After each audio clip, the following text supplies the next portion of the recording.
आकाश के होठों पर इंद्रधनुष के गीत।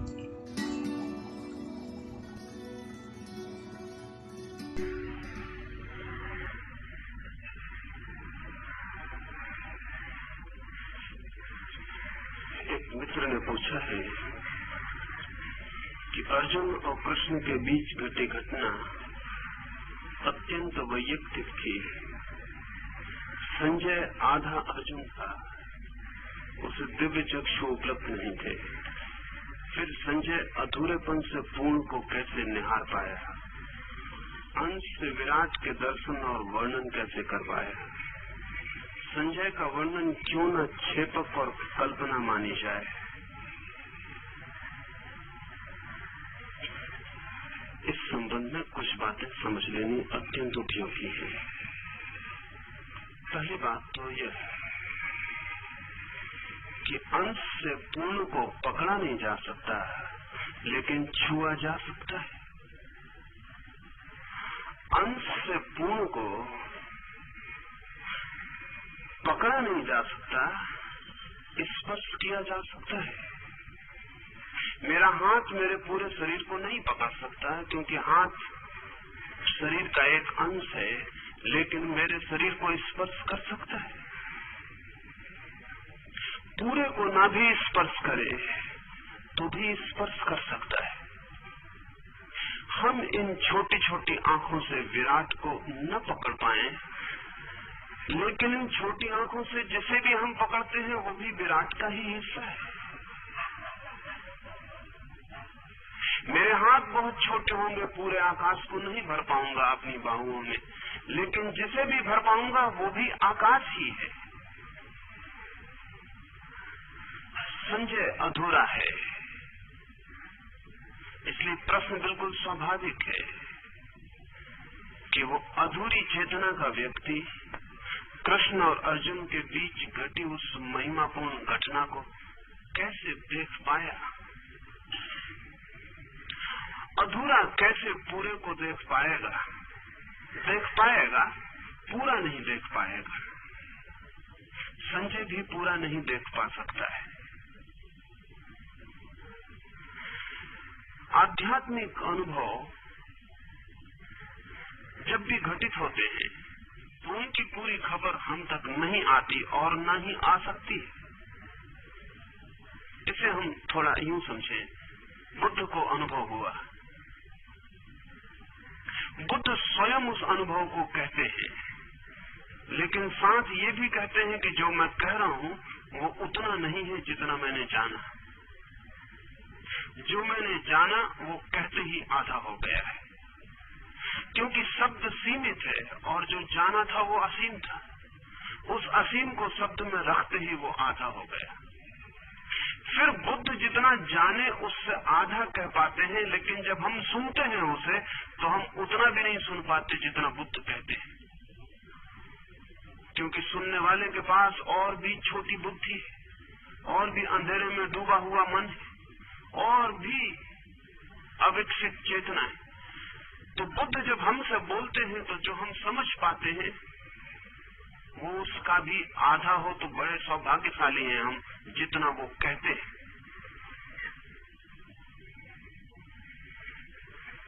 और अगर हम किसी और को कहें तो प्रतिपल सत्य टूटता चला जाता है और असत्य होता चला जाता है। कृष्ण के भीतर जो अर्जुन को दिखाई पड़ा वो पूरा अनुभव है। संजय उसको आधा ही पकड़ पाएगा, और धृतराष्ट्र कितना पकड़ पाए होंगे इस संबंध में कुछ भी कहा नहीं जा सकता।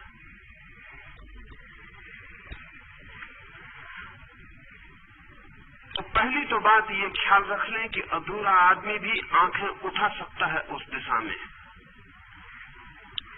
दूसरी बात ये ख्याल ले लें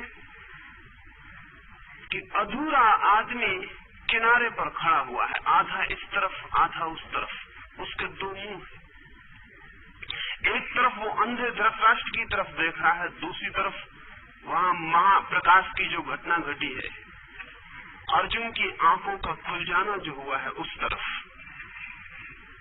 संजय की क्या जरूरत थी बीच में? अर्जुन भी ये खबर बाद में दे सकता था, गीता हमें अर्जुन से भी मिल सकती थी। अर्जुन से मिलनी बहुत कठिन थी। जिसको पूरा अनुभव होता है, जरूरी नहीं है कि वो अभिव्यक्ति में भी कुशल हो। अनुभूति एक बात है, अभिव्यक्ति बिल्कुल दूसरी बात है।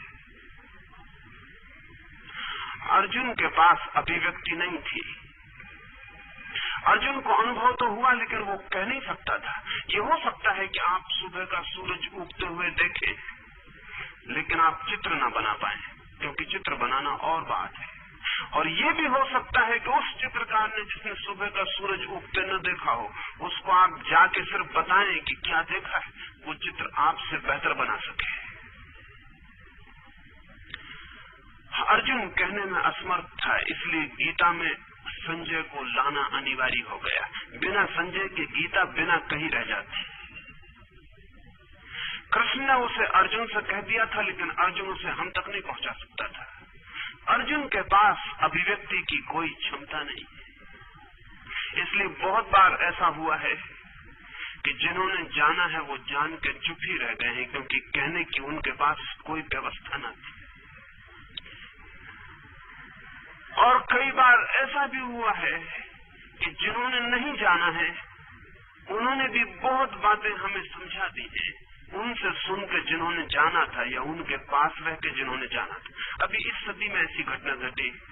कॉकेसस में एक बहुत अद्भुत आदमी सदी में पैदा हुआ, जॉर्ज गुरजीएफ। उसने गहनतम अनुभव उपलब्ध किया जो इस सदी में 2-4 लोगों को ही मिला है, लेकिन उसकी कहने की कोई भी योग्यता नहीं थी। न तो वो बोल सकता था, न लिख सकता था, न ही किसी भाषा पर उसका कोई अधिकार था।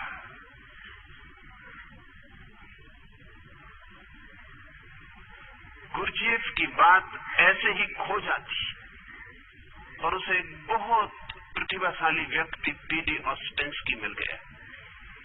ऑस्पेंस्की को कोई अनुभव नहीं था, लेकिन ऑस्पेंस्की एक कुशल लेखक था, भाषा पर उसका अधिकार था, गणित पर उसकी पकड़ थी, रूस के बड़े से बड़े गणितज्ञों में एक था।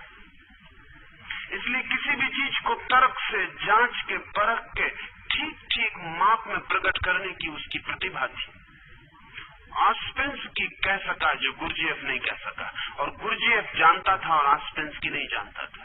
ऑस्पेंस्की गुरजीएफ के पास रह के पकड़ सका, वो जो अधूरा अधूरा टूटा फूटा प्रकट करता था, बिना व्याकरण के, बिना भाषा के, वो जो टटोल टटोल के कुछ बातें कहता था, ऑस्पेंस्की उसे निखार निखार के प्रकट कर सका।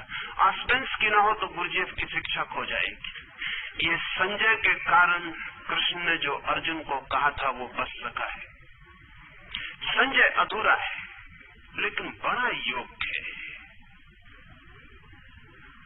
ऐसा कभी कभी घटता है कि एक ही व्यक्ति में दोनों बातें होती, कभी कभी घटता है। बहुत अनूठा संयोग है। महावीर को अनुभव हुआ, महावीर नहीं बोले। बोलने वाले दूसरे लोग उन्होंने इकट्ठे किए, महावीर उनसे मौन में बोले और उन्होंने फिर वाणी से प्रकट किया। बुद्ध को जो अनुभव हुआ, बुद्ध स्वयं बोले। ये बहुत कठिन है। कभी कभी ऐसा होता है कि अनुभव को उपलब्ध व्यक्ति अभिव्यक्ति भी कर पाता है, अन्यथा सहारे खोजने पड़ते हैं, कोई और सहारा खोजना पड़ता है। संजय इस पूरी व्यवस्था में सहारा है, और संजय ने जो कहा है वो रूपक नहीं है, उसने जो देखा है वही कहा है। लेकिन जिसके लिए कहा है वो अंधा आदमी, वो बिना रूपक के नहीं समझ पाएगा, इसलिए रूपक का भी उपयोग किया। इसे थोड़ा ठीक से समझ लें कि जब भी हम बोलते हैं तो बोलने वाला ही महत्वपूर्ण नहीं होता, सुनने वाला भी उतना ही महत्वपूर्ण होता है। हम किसके लिए बोलते हैं, जिसके लिए हम बोलते हैं वो भी निर्धारक होता है जो बात बोली जाती है। जब दो व्यक्ति बोलते हैं, सुनने वाला बोलने वाला दोनों ही निर्णायक होते हैं जो बोला जाता है। संजय शून्य में नहीं बोल रहा है, संजय धृतराष्ट्र से बोल रहा है। धृतराष्ट्र जो समझ सकेंगे उस व्यवस्था में बोल रहा है। और इसलिए मैंने कल आपसे कहा कि गीता हमारे लिए उपयोगी है क्योंकि हम अंधे हैं। और अच्छा हुआ कि संजय धृतराष्ट्र से बोला। अगर वो किसी आंख वाले से बोलता, किसी जानने वाले से बोलता, तो पहली तो कठिनाई ये थी, बोलने की कोई जरूरत न थी, क्योंकि जो जान सकता था, आंख वाला था, वो खुद ही देख लेता। और जो जानता था, जो देख सकता था, उसके लिए प्रतीक खोजने न पड़ते। इसलिए बहुत बार ये सवाल उठता है युद्ध के मैदान पर, जहां की एक एक पल मुश्किल रहा होगा, इतनी बड़ी गीता कृष्ण ने कैसे कही है। जहां एक एक पल मुश्किल रहा होगा, इतनी बड़ी गीता, पूरे 18 अध्याय अर्जुन से कहे होंगे, कितना समय नहीं व्यतीत हुआ होगा। और युद्ध सब ठप पड़ा रहा। लोग वहां लड़ने को, मरने को उत्सुक होकर आए थे। वहां कोई धर्म संवाद, कोई धर्म उपदेश सुनने नहीं आए थे। ये इतनी लंबी बात कृष्ण ने कही होगी, तो अनेक लोगों को कठिनाई होती है और उनको लगता है कि संक्षिप्त में कही होगी, बाद में लोगों ने विस्तीर्ण कर ली होगी। बहुत सार में इशारा किया होगा, बाद में चीजें जुड़ती चली गई होंगी। नहीं, ऐसा नहीं है।